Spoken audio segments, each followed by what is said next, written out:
Hani? Sen tek başına gidebilir misin? Çocuk için kaldırımda kaçıyor, kaldırımda yürüyor. Onun için biraz ışığı açtım. Tabi burası biraz normaldir. Ben şimdi çarşı merkezden geliyorum. Burası çok feci. Araçlar böyle yolun ortasında dörtler yakıp bekliyorlar.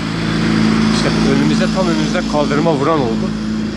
Yani insanlar birbirlerini göremiyor. Takdir ilahi, yani bugüne kadar böyle bir şey görmedim. Tamam sis oluyor ama bugün çok farklı, yani çok fazlasıyla var. Bir ışığı yakınca daha mutlu oldum.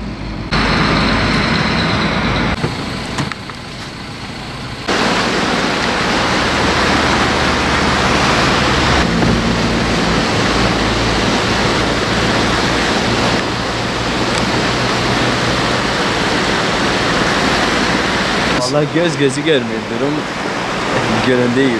Siyah da giyinmişim ya. Işığı açmışım işte, araçlar falan görsün, çarpmasın en azından. Bu şekilde yolumu yürütüyorum.